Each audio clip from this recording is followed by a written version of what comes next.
Lamahlawe Zulu siyabingelela Mthokazi kaNdaba sesifikile njalo siyiMathilini Broadcasting Corporation iMBC namhlanje ke siyajabula ngoba siphethe izinsizwa zenhlokomo aso bayakhankasa bathi banohlelo lokukhankasela ukubhalisa abantu ukuthi bevote bebaningi kakhulu. Ikho ke namhlanje sizoza kubo kube yibo abazisholoyo ngaphambi kwalokho umkhankaso. Angibingelele bafowethu. Siyabonga.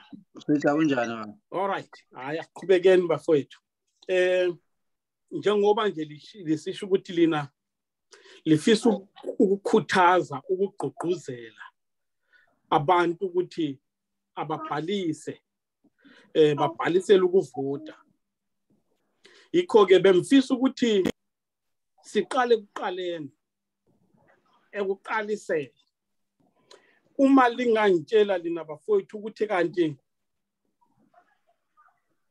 kubaluleke ngani uqhakatheke ngani ukuthi umuntu arejistele ukuvota. Kokuqala ethi mangiqale lapha ngokubingelela futhi ngibonge ukusivumela kwenu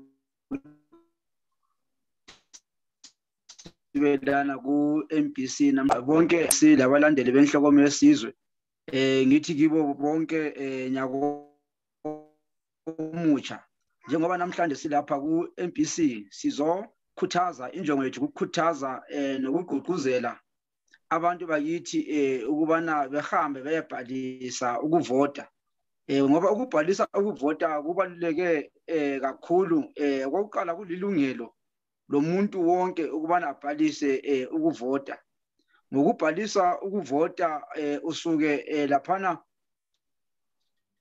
upractice ama rights akho futhi njalo kuyancedisa kakhulu especially masibheke isimo abantu esikiso especially ngathi kwezombangazwe inani labantu elibhalisayo liyehla uma lisehla kunjalo kusuka kwenze ukuthi khona uvuyo lwabantu lungasazwakali futhi njalo uma lingazange labhalisa ngobunengi kulokuthi kulesilinganiso esithize inamba ethize kuyamele ukuthi iconstituency ibe nabantu abangaka uma lapha ingaba labantu abangaphansi kulamathuba amaningi futhi aphezulu ukuthi ama-constituency wenu aqunywe especially thina njengabantu bemathebheleni ku high risk yokuluza indawo zethu zigcine sesiyahlanganiswa lezinye indawo okuzakwenza ukuthi even langokomkhonomi sisalele singaphandle uma kuphuma izimali eziya ezindaweni uthola ukuthi ethi indawo isuka ibe nabantu abancane so ama-constituencies amancane atsho ubulutshwane bemali lobulutshwane bama-programs akumele ukuthi abuye kuhulumende. So ngokunjalo sithi abantu abayibhalisa ngobunengi ekuvoteni ukuze indawo yakuthi ikhule ngoba kubalulekileyo ukuthi sibe nomhlaba uma lingasela mhlaba kuthi ukuthi selilahlekelwe yikho konke elinakho.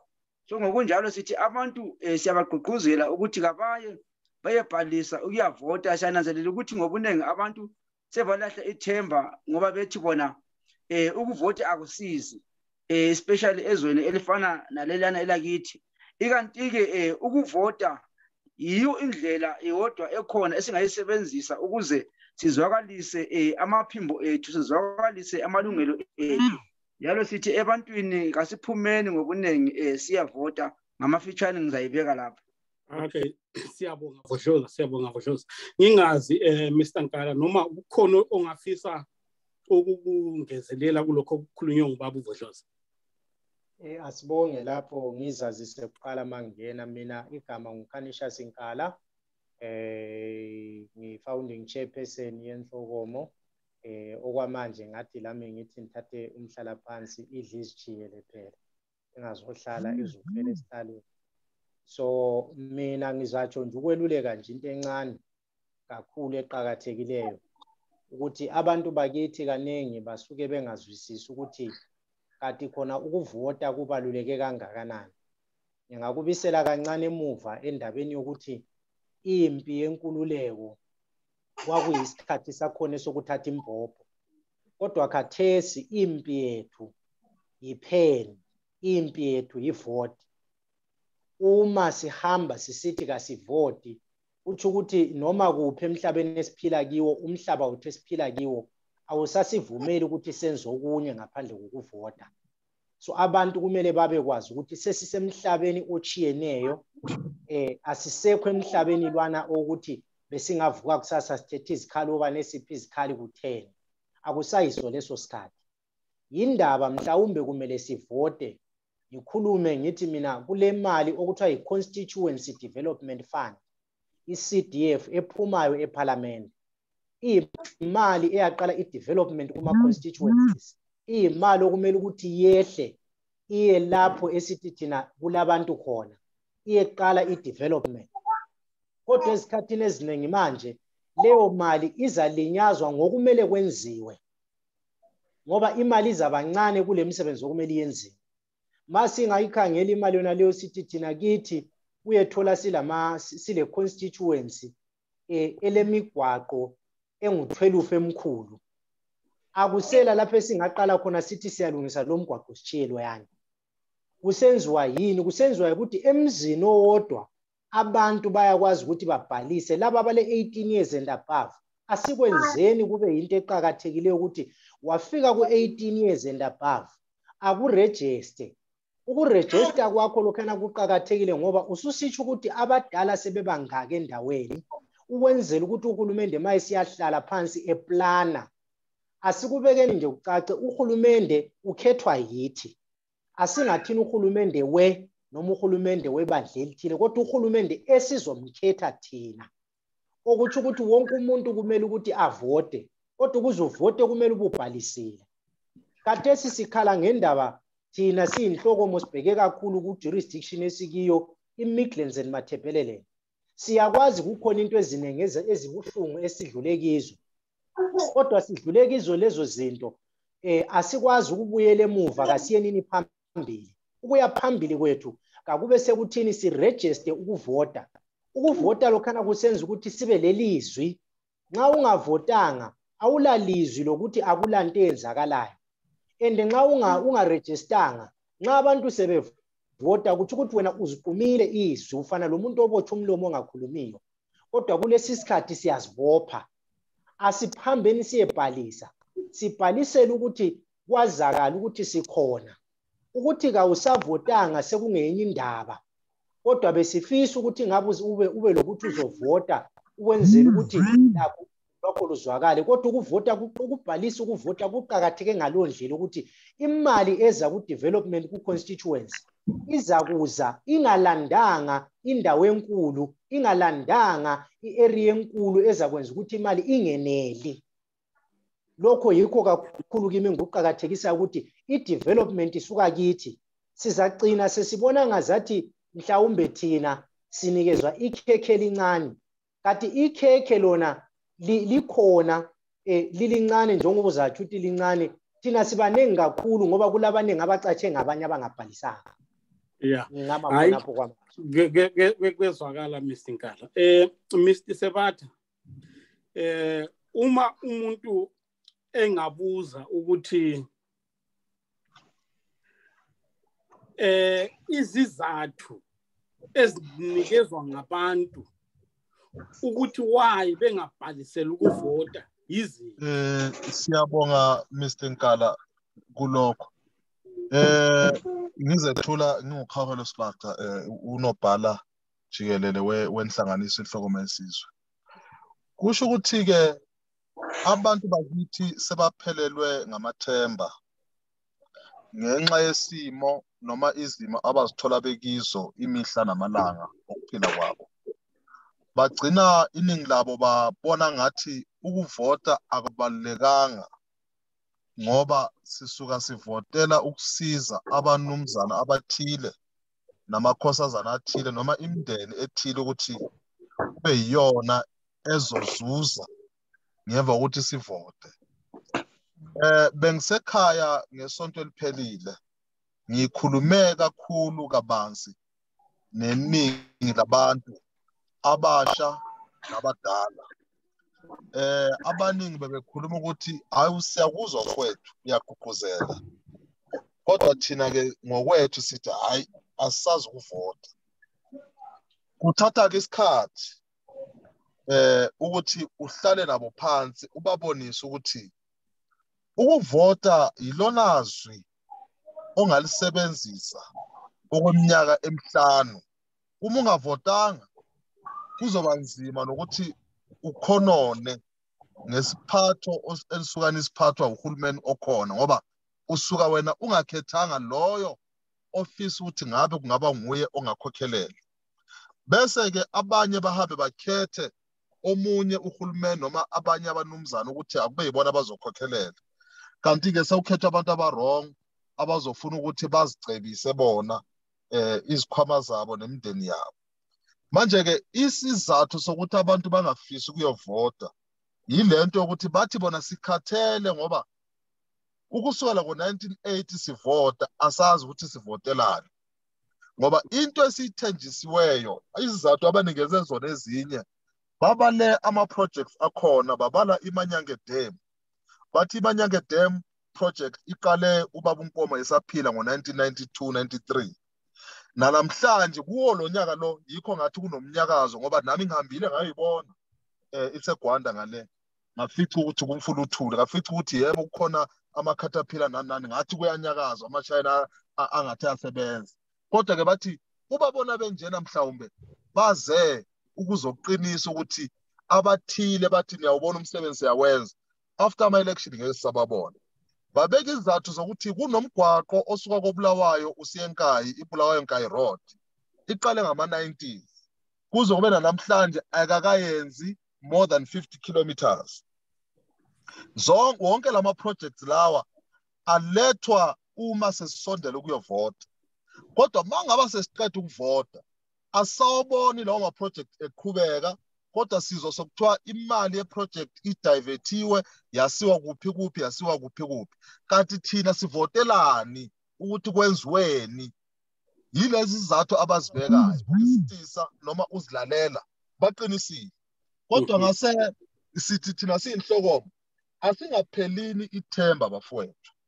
Kukho konke okwenzakalayo esikubhekileyo sikubonayo asiphumeni ngobuningi siyovota ngoba abantu uma bengaphuma bebambene besiyavota niba nezwi elinamandla ukuthi nifake abantu abazoyenza umsebenzi abazothunywa yini abazokuhamba besithi bona senza umsebenzi wenhlanganiso ethile kodwa bazokwazi ukuthi njengoba umnumzana uNkala eyibeka ukuthi kunomali okumele iphume ngama-constituencies. Uma abantu bengavotanga amanye noma bengarejistanga amanye ama-constituencies azodilizwa. Leyo mali leyo ayisabhenefiti abantu noma akusazuza abantu bendawo. Uma senihambe nahlanganiswa nenye i-constituency ethile kusho ukuthi imali isizophumela lapho ukuze i-development ifike ngakini sazophinda futhi ukuthatha isikhathi. Ulutsha-ke into engiyithandayo ngalesi sikhathi ikakhulu ama-election esibhekane nawo. Ulutsha luyakhuluma kakhulu. Lokhu kuyajabulisa ngoba siyazi ukuthi kungaba umbangazwe, kungaba ushintsho olukhona emazweni wonke. Ulusha luhlala lunezwi eliphezulu. Kulama-election esiyakona njengoba sigqugquzela abantu ukuthi bavote. Singena kakhulu kulusha sithi nalo ozobhedeya next year. Uma ukuthi uzobhedeya before election akaregister akwazi ukuthi ayovota ngoba sikhuluma ngefuture asifuni ukuthi ifuture yabantwana abazele ngesikhathi singathi ngama-millennium iyodidectwa ngumuntu ona 80 years eParliament. Sifuna ukuthi bona abatsha mabahambe baye eParliament bayokhuluma ukuthi bafunani ngempilo yabo ngoba yibona abasabonisa ukuthi banesikhathi sokuphila esiningi, banamathuba ukuthi bangasebenza, banamathuba ukuthi bangayenza into eziningi. Manje sithi abantu mabaregister bonke ekuhlaleni, wonke umuntu makaregister so that sikwazi ukuthi sibambe ama-constituencies ethu so that sikwazi ukuthi sifake abantu noma sikhethe abantu okuyibona abazosenzela umsebenzi esiyabe sibathume wona. Yabonga. Asibonge khona lapho baba Sebata. Angiye kubaba uVodloza ngombuzo ofanayo baba Vodloza. uma ungangezelela kulokho ubaba Sibanda ukushilo. Hayi ngisesekhona lapha ngivumelana naye lapha uSibanda ngalokho akubethayo. Lokhu akuchayayo kuliqiniso kakhulu kubana kulobunzima obuncane especially kulutsha nawo nje nabantu bonke abakhona uma ubatshela ngendaba yevoti. Kodwa kusadingeka kakhulu ukubana abantu sizameni ukubana lo mqondo ngelinye ilihlo ngoba singananzelela ukuthi ungathola ukuthi singagijima ngaleyo narrative yenziwa ngamabomo ngoba lento yenziwa ngamasibomo ukuthi kuze kugcine kubone ngani ivoti kalisebenzi kusenziwa yilaba abazuzayo ngakho. Kungakho thina sithi ebantwini asiphumeni ngobunengi siyevota. Mina ngathi ukuvota kufana nje ncamashe mhlambe ngithi nokulima kumbe mhlawumbe ukuzingela ukuthi akwenzeki ngesekho isikhathi ufuna ngaso kodwa lukhona usuku lapho uzothola khona umvuzo owuyo owudingayo. So khona kena kwenzakala ngo-1980 abantu besuka besiyavota ngobunengi besiyokhupha umbuso wabamhlophe. Yikho okufanele ukuthi kuyenzeke njengamanje masela ngo-2023 ngoba ubunzima esibhekane nabo thina especially abantu esiphila kulesi sikhathi ngathi mina ludlula lolu olalukhona ngama before 1980 kusiwa kuma elections ka1980 kodwa abantu bazimisela ngenxa yokuthi babona ukuthi lapha sesihluphekile kodwa abazange bahlala phansi futhi njalo babengasebenzisi ivoti bona bangcono ngoba babeleminye imizamo ye-armed struggle bavumela ukuthi even though bengazange baqhubeka ngevoti babelamanye amameans ukuthi umbuso bawuthathe ngezinye indlela kodwa bananzelela ukuthi babonisa ukuthi bafuna ivoti yikho kwaze kuthiwa one man one vote ukuthi khona ukuthi omunye nomunye umuntu ophilayo makavote. Pho manje thina esikhona manje asisela enye i-option ngaphandle kokuthi sivote. Amandla ethu asesibeni asebhokisini. So sithi abantu masingalahli imbeleko ngokufelwa ngoba kunengi esiza kuluza kakhulu in the name of not voting ngendlela yokuthi akuzange kwasebenza. Ayisukuthi ukuvota akuzange kwasebenza. Kusuka kube buhlungu kakhulu ngoba laba abaqalayo indlela from ukuthatha umbuso bakwenza ukuvota kwabonakala njengento engasebenziyo besenzela ukuthi ama generation azobuya bavele bengasabi le ndaba lokuhlonipha ukhetho amazwe wonke umhlaba wonke jikelele vele amandla abo asekhethweni. Umbuso walamhlanje ukhitshwa ngeballot box ayikho enye indlela. Kungakho sithi ebantwini bonke kulutsha especially mina ngithanda kakhulu kulutsha ngoba ulutsha yilo olungumgogodla owesizwe. Siyabagqugquzela abafowethu nabodadewethu ukuthi asambeni siyevota ngobunengi njengalokho okwenziwa ngabafowethu nabodadewethu ngo-1980 besiyavota bethi hayi uSmith kasisamfuni. Futhi manje kumele sekunanzelele ukuthi uma lapha siluza ama-constituents ethu ngapha emhlubulweni wangakithi sivele sibalutshwane sivele simarginalized kuza kwenza impilo yethu ibe nzima kakhulu ibe lukhuni ukwedlula lokho esikubonayo. So siyacela kakhulu kubana abantu bonke inhlanganiso zonke masigqugquzeleni abantu bakithi ukuthi bahambe bayevota. Siphumeni ngobunengi siyevota ngoba uma ungazange wavota awunalo ilungelo elokukhomplayina ngoba awula option. Angithi ucomplaina uma ulokunye okwenzayo lawe okuzamayo. So ukuze usole bekumele ukuthi nawe usole usiya ebhokisini usiyafaka lo ocabangela ukuthi mhlawumbe nguye ozaletha utshintsho ngoba ngaphandle kokuthi esikwenze lokho kuzahlupha uma singazange savota. Yikho kwenza ukuthi uthole kule bandla thizeni esele 2/3 majority eparliament okusuka kwenza ukuthi abasadingi lina ama-citizens ukuthi lithini sebeziyenzela bona bodwa ngoba i-2/3 yabavumela ukuthi babumbe noma yuphi umthetho ofavor bona. Kodwa uma abantu singaphuma ngobunengi siyevota i-2/3 le ngeke ibe khona ngoba phakathi kwepopulation yonke akusoze kusolakala abazabe bephikisana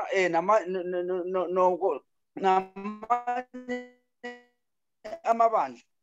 Kodwa kungathiwa abantu bekhathale masinyane, i-2/3 le izabuyela ekufunayo ngoba kabahloniphi abantu, sebephezulu komthetho. Konke abakwenzayo sebeziyenzela nje kuphela ngoba abantu abasazihlanganisi namavoti, abasazihlanganisi nepolitiki.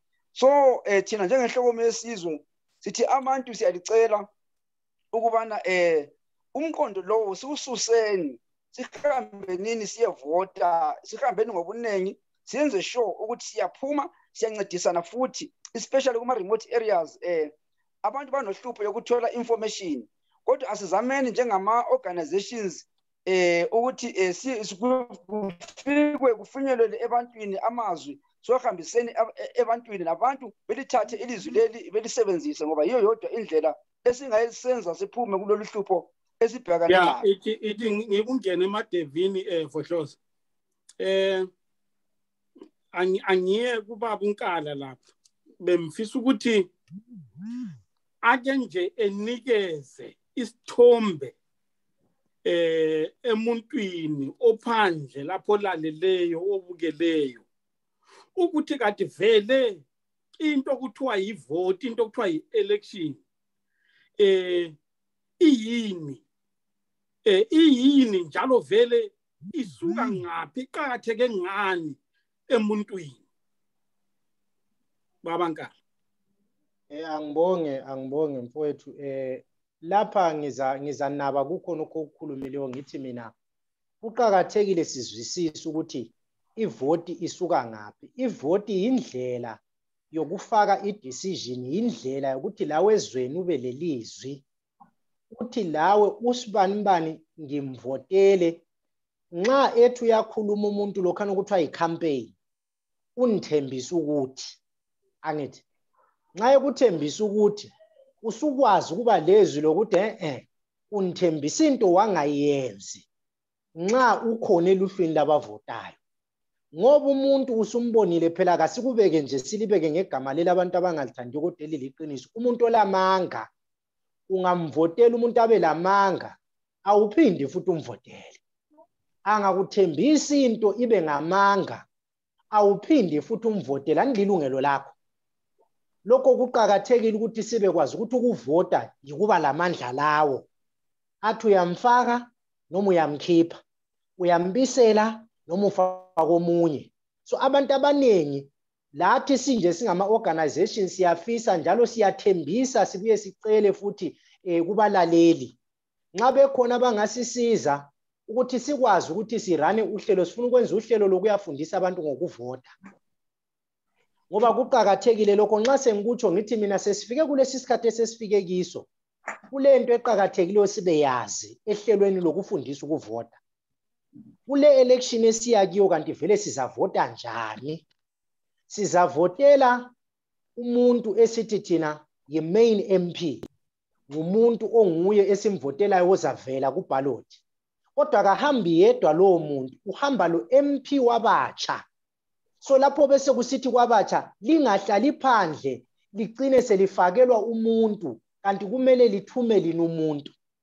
So sithi thina kwabatsha joina nini Inhlokomo silifundisa ukuthi kuyini okwenza ukuthi likhethe njalo lowo muntu esithi ngomutsha akumelanga akhethwe ngabadala, kumele akhethwe ngabatsha ngoba uthunywa yini.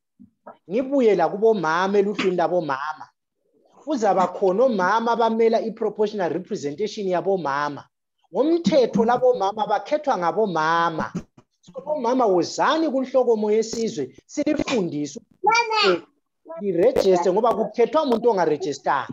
Njalo kakhethwa lowo muntu nxa likhetha lina main MP lithi lina siyakuthuma kodwa owethu esimthumayo kubomama nangu.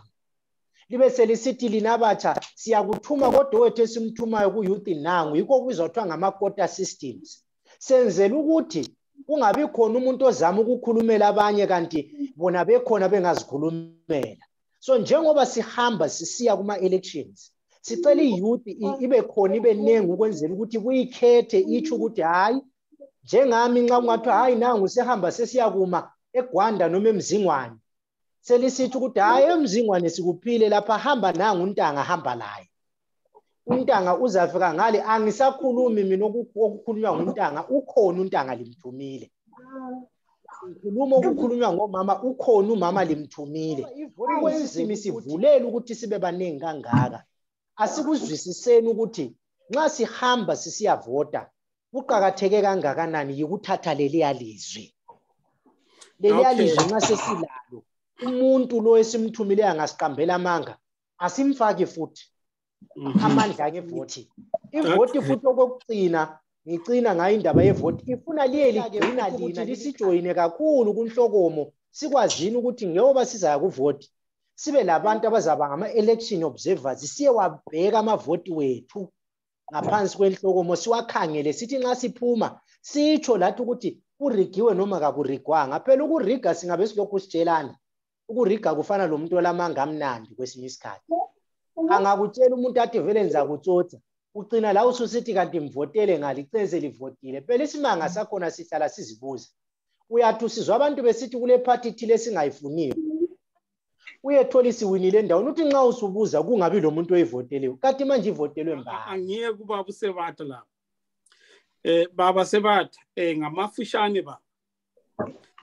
Uma ungathatha i-liberation struggle ukuthi kwakulwelwane ube usuqhathanisa nevoti lanamhlanje nomuntu ongafuni ukuvota ngaphambi kokuthi abantu bahamba bayolwa iningi lashiya ku battlefield then uthola ukuthi kunabantu abangasafuni ukuvota. Ungakuthini lokho ba? Noma siwuthathe umbuzo hayi ungaqhubeka ngawo ba.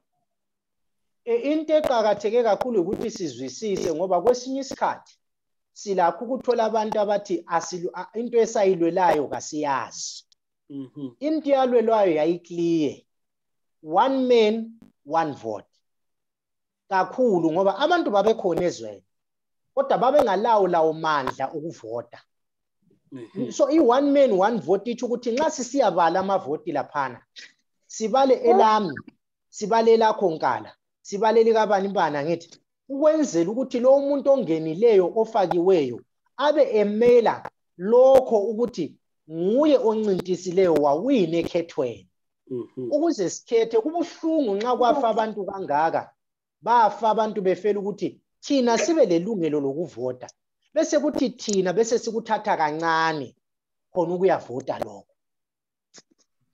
Kuyindelelo enkulu ebuhlungu emntwini ukuthi athi yena ezimisele ukuthi uzachitha igazi nxa esifa afe bafa abantu kakudlalwanga. Sicela ukuthi hayi asifuni ukubuyela emuva kodwa sicela ukuthi thina siprogressa sisiya phambili. Siprogresse sizwisisa ukuthi kwafelwa ukuthi sivote, kwafelwa ukuthi sikhethe, kwafelwa ukuthi simkhethe umuntu olungileyo singamfaki ongalunganga. Ngoba manje nxa sesikhala ngokungalungi komuntu yithi esile choice. And ithi enye inkulumo ithi we get the leaders that we deserve. Sithola laba abakhokheli esifumele sibathole. Nxa bengabazasibulala yithi esibafakileyo. So woba nawe yingxenye yalabo bantu abazabafaka. Sigqugquzela ngaleyo ndlela ukuthi asikwazini ukuthi kwesinye isikhathi sikhumbule ukuthi abafayo abasela amandla okuvota kodwa bafela ukuthi sivote. Ngiyabonga. Hayi ngiyabonga. Baba Vodlozi. Umuntu let's say uyalizwa liyakhuluma, uyalibona liyakhuluma. Njalo uvumelana nalento elisho. So umuntu kuzomela abe nani iziphi indingeko okumele umuntu abe nazo ukuze ekwazi ukuthi ayoregister. Ngiyabonga Sitsha. Into edingakayo ukuthi umuntu aze ayokwazi ukuthi afinyelele ukuthi aze ayeregister kuyamele abe lomazisi isithupha sakhe esokuzalwa yilo itikiti lakhe elimkhubayo ukuthi aze uyofika lapha ukuregister khona ayo-register.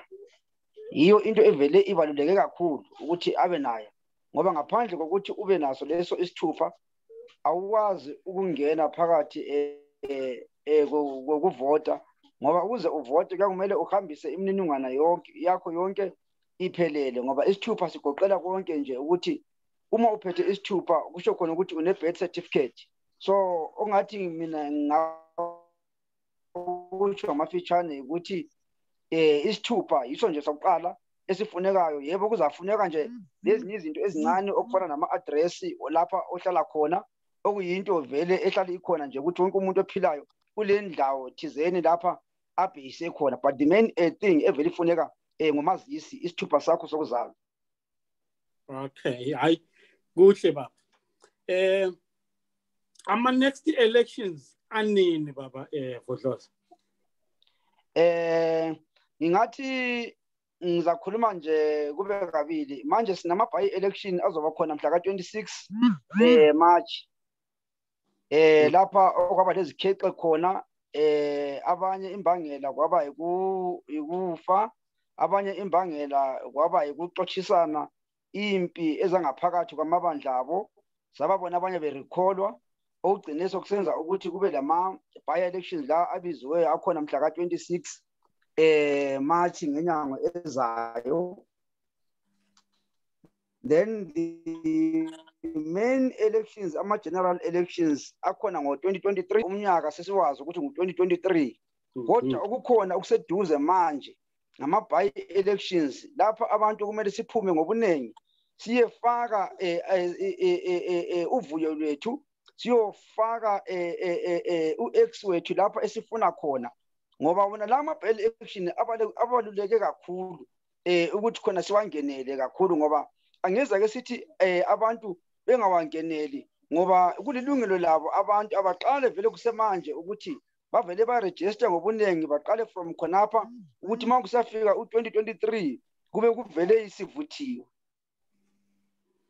Okay, hayi kuhle kakhulu. Ngingazi noma umnumzana uSebanda sekhona.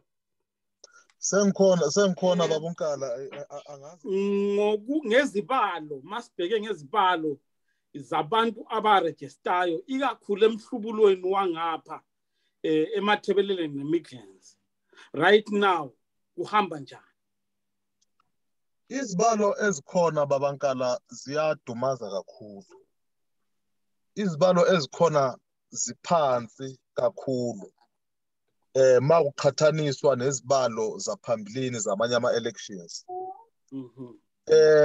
Siyazi ukuthi empilweni ababekade bekhona babhalisela ama-elections before, abanye sebadlula emhlabeni, abanye sebahamba bayofuna amadlelo ku-diaspora, ngoba yiyo inkinga kakhulu esinayo e-diaspora. Yiyona futhi enye into eyimbangela kakhulu ukuthi sibe nezibalo ezincane. Baningi abantu abafuna ushintsho kodwa bengekho duzane bekude. Lowo muntu lo kuyabe kumele ukuthi aye ekhaya ayobhalisela ukuvota, okuyi-process. Nokuphila kwabantu siyazi ukuthi akusho ukuthi mase ufika ku-diaspora impilo isimnandi. Komunye uyabeswela leyo mali ye-transport ukuthi aye ekhaya ayobhalisela. Kumanje-ke izibalo ezibonakalayo zivezwa sibonisa ukuthi kuvele kunjalo ukuthi ama-constituencies amanye azoginywa, ngoba izibalo ezikhona manje azenelisi ukuthi leyo ndawo ibizwe nge-constituency. Yingakho-ke sithi thina basasekhona kulawo ma-constituencies abamadolonzima abangafuni ukurejista, sithi mabarejiste bonke bese siyabona ukuthi zikhuphuka zifikephi izibalo zethu, ngoba kuyoba lula ukubala kahle uma abantu sebephume ngobuningi bayorejista. Manje singabala sithi sinabantu abaningi kodwa abarejistileyo bangaki balutshwana. Baba Sibanda ukhulume ngediaspora. Siyazi ukuthi ngezizathu eziningi ezihlukahlukene abantu baphuma baye emazweni aseduzana ngumakhelwane namazweni asekudeni. Kodwa ke wena ngokubona kwakho labo bantu abangaphandle yini abangayenza abangaphathisa ngayo ikakhulu ku voter registration yini abangayenza? Ngiyabonga kakhulu. Abantu abaku diaspora sisabagqugquzela nabo ukuthi mabahambe bayo emakhaya bayobhalisela ukuvota. Kuyoba lula mhlawumbe uma singathi njengenhlanganiso sibe nenani labantu abazayo bathi bona siyafisa ukuhamba kodwa siyasilela lapha nalapha. Bese siqala lapho ukuthi nathi siyongqongqoza kweminye iminyango siphethe ilist yabantu ukuthi sine list yabantu abangaka abafisa ukuthi baye ekhaya bayobhalisa ukuvota. Siyacela ukuthi sizakale mhlawumbe ngama resources, which in this case will be transport in particular, ukuthi kube ne transport engathola abantu bahambisa, ngoba uhulumeni esinawo unochuku njalo usebenzisa kakhulu ubuhlakani. Ize sokubonakala ukuthi ubuhlakani bakhe buhamba bushabalala kancane. Uthe ngama holiday ka December izek yavala ukuregister. Bekuchazani nalokho? Bekuchaza ukuthi kukhona abakubonayo ukuthi abantu be diaspora bazobuya bebaningi. Abanye bazofuna ukuthi bayo verify ukuthi basasekhona ku voters roll, abanye bazofuna ukuzoqala ukuregister. Kodwa mase ngavala ngoba banikeze izathu izingasazazi ukuthi konje bathi imshini yabo yenzeni, bekuyizathu ezingagculisiyo neze. Bebesazi ukuthi labantu be diaspora bahlala ekhaya either 1 or 2 weeks. After 2 weeks bazobuyela emuva bese siyavula ke ukuvota. Masivula ukuregister sesivele sesisala nabo labo bantu laba abanye babo asebevele bekholela ukuthi kuyafana, ngoba abantu abaku diaspora manje akekho umuntu ozofuna ukuyovota afuna ukuthi agcine uhulumeni okhona manje embusweni. Uzofika afuna ukuthi amkhiphe. Manje ke umbuzo wakho uthi bona bengenza njani? Sithi bangabantwana beZimbabwe. Siyagqugquzela ukuthi abenelisayo mabahambe bayobhalisela ukuvota. Abangenelisiyo masibuthaneni sibe inyandanye. Bese siplana sike sesisonke ukuthi kwenziwa njani uma ngaba mhlawumbe sine number yabantu abathi singu 10,000 se-South Africa kodwa sifuna ukuhamba siyovota. Kungenzwa njani ukuthi nisuke from point A niyofika ekhaya nifike niregister niphinde nibuye bese ukuthi ngesikhathi ukuvota futhi kwenziwe njalo? Ngoba besikholela ukuthi uhulumeni wethu uzofana nabanye uhulumeni bamanye amazwe ukuthi avumele i-diaspora vote, kodwa uyayiphikisa noma akayifuni ngoba uvele uyazi ukuthi amathuba ukuthi ahlale sesikhundleni uma ngabe evumela i-diaspora vote azoba mancane. Manje sithi nathi ke masizeni ngobuhlakani ukuthi mabe vale enye intuba nathi sivuleni same siyobhalisela sokuvota emakhaya. Siyagqugquzela ke abe-diaspora ungabe ukuphi siyacela ukuthi asambeni siyoregister ukuthi sivote. Siyabonga. Siyabonga kakhulu bafowethu. Bengithi maybe singalugoqa lolu hlelo manje, kodwa ke ngizolinikeza imzuzu each maybe umuntu emunye ethe a minute or 2 afake amazwi athanda ukwafaka, noma uyagqugquzela noma uya-explain afuna uku-explaina, then bese siyalugqiba ke lolu hlelo. Angize kuwe babavodloza. Hayi, okokuqala mina yokubonga babo sitsha kakhulu, futhi njalo ngilokhu ngiqinisa, ngigqugquzela futhi ngincenga abafowethu nabodadewethu ukuthi masingalahli imbeleko ngokufelwa, ngoba alikho elinye ithuba esinalo kumbe eminye imizamo esinayo ngaphandle kokuthi sizikhulule ngevoti. So ngithi kubafowethu bonke abasekhaya kumbe mhlambe nabasemazweni, asiyenzeni sure ukubana siyafinyelela ezindaweni lapho kufanele ukuthi siyebhalisa khona ukuvota, ngoba yona nje kuphela nje cha into engasisiza phakathi kwalolu uhlupho esibhekane nalo. Thina siyinhlokomesizwe sithi abantu mabeze, thina siyi-pressure group, asilo bandla elezombusazwe. Yikho njengoba ejilo lapha u-SG ukubana uma singahlangana sibe baningi singakwazi ukubana siphume lemizamo futhi njalo siye qoqoda lokweminye iminyango abazwisisayo, ngoba ziningi inhlanganiso ezilubonayo uhlupho lethu esingakwazi ukuthi uma lapha siyinamba ethile siyokhuluma nabo kahle, funa isikhalo sethu sizwakale. Kodwa okumqoka ukuthi asukuthatheni sikufake engqondweni zethu ukubana ukuvota kubalulekile, asambe nini ngobunengi siyebhalisa ukuvota. Ngiyabonga. Siyabonga. Baba Nkala.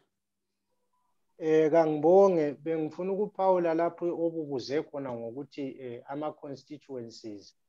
Ngile list yama-constituencies that I looked at ayiwo asengcopheni. So lapha silama-constituencies, number 1 constituency iseMaswingo, iGutu North, ile 13,000 kuphele abantu, of which is expected 21,000. Sibe labo Mashonaland East, Wetza, balabo 14,000, iChikomba, iWetza, then Matabeleland South, Insiza South, because that is the jurisdiction area esifocuse kiyo kakhulu. Ile 14,315, of which iyashota kakhulu kuze bambu 21,000. Kobulawayo sibe le Magwegwe, ile 14,481. eMat South sibe le Matopo South, layo ile 14,920. Sikhangela igap yona lani siyafika ku 20,000, ku 21,000 ukuze i-constituency bese. eMatabeleland South sibe le Gwanda South. IGwanda South ilabantu abayi 14,925. This is as per official, kusiya ngokuthi kuyini okumele kugcwaliselwe. Sibe labo Bulilima West la ile 14,000 okungako ePlumtree le eBulilima. Amabili ama-constituency eyinye ngagcina idilikile. Lapha sifuna ukukhuluma sigqugquzela abantu kwenzethi bazi ukuthi kuphi. eMidlands, eMberengwa West, uyabona ke le iyeqala omunye umsindo lana ukuthi sekufuna ukuze kudliwe leGwanda ukuze kugcwaliselwe yona. Abantu abaningi bake bayizwa leyo ndaba ikhulunywa. Suka khona lapho eMberengwa sifuna ukudla ngapha kithi kanti ngapha lathi siyashota eSouth.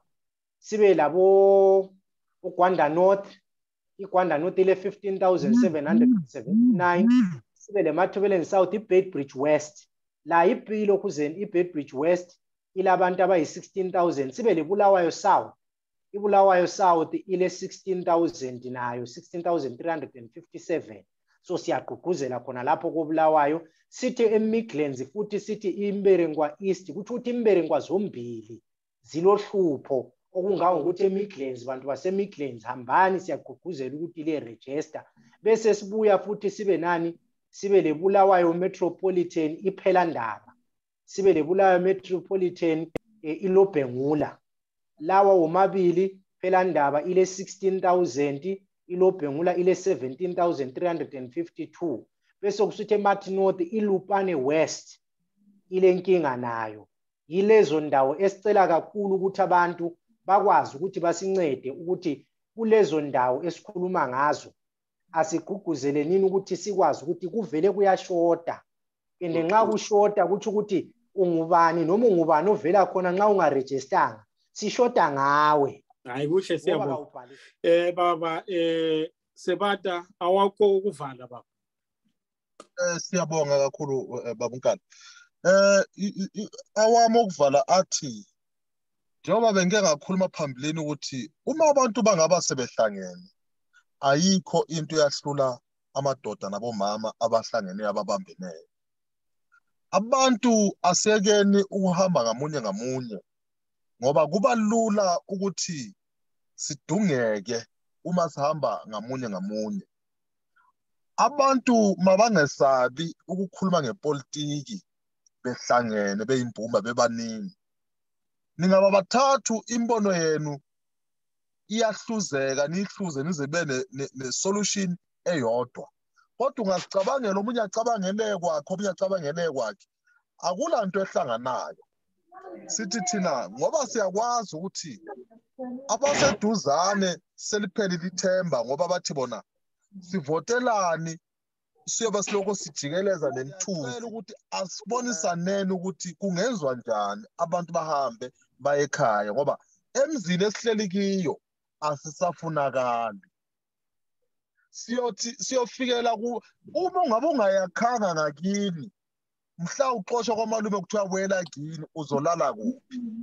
Sithi thina sambeni siyolungisa izwe lethu kwenzela ukuthi abazofisa ukubuyela nabazobanjwa ngamandla ukuthi babuyele sibekwazi ukuthi vele sesilungisile noma sendleleni ukulungisa ezweni lethu.